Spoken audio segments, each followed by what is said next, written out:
This is called In the Meantime. By the very turn of the doorknob, you know what you're in for. Even before they enter shouting, "Yoo-hoo!" You've honed that special sort of hearing. You can tell who will pop in and who will linger. Sob story, or just sit in front of your big screen while you wait on them, hand and foot. With your husband absent Sundays, what with golf and lunch and God knows, they usually pick that day to stop by, if they stop. You've got the meantime, though, until family arrive, and in your meantime, alone at this kitchen table, you look out the window. It's your window. Curtains pink and fluffy, perfect as the day installed. That's quality. They frame your favorite view, the mountain in the distance. It appears light gray in the morning and then shifts to red and purple glowing rock as the day ends. The purple is your favorite, even though it means the day is almost over. You gave up years ago, expecting anyone would join you in the kitchen. They will sit in the den, watching television like zombies. But you get it. It's nice to be entertained.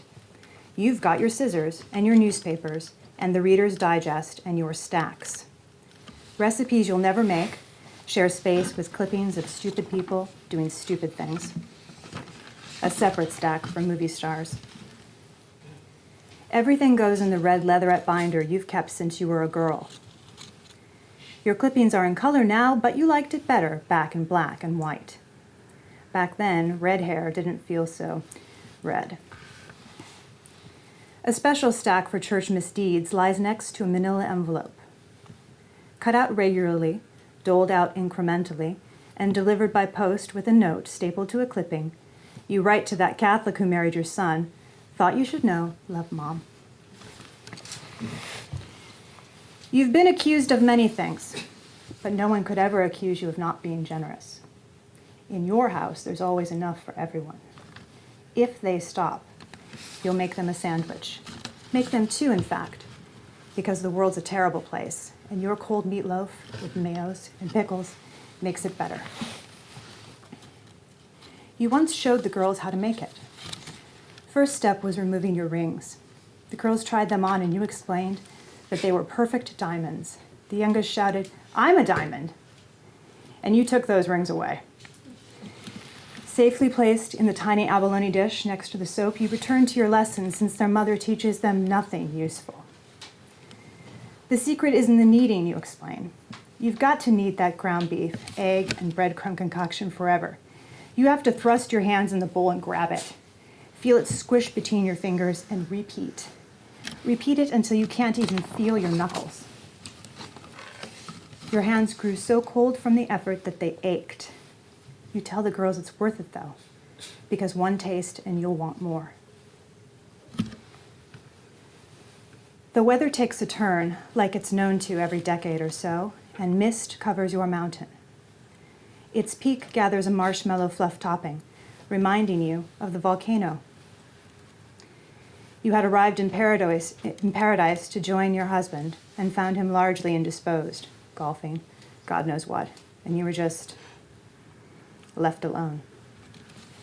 An ill-considered invitation. The humidity had done its best to compromise your freshly set hair, and the slashing wind from the open Jeep did the rest as it spirited you away. In those days before seatbelts, you were holding on for dear life. You just climbed and climbed, chugging up the mountain, chasing layers of cloud, not knowing what to expect.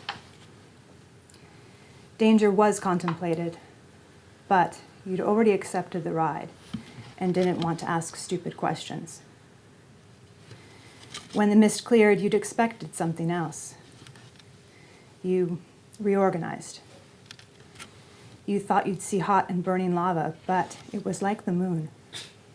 A hollowed-out valley, silent white desert, and rocks.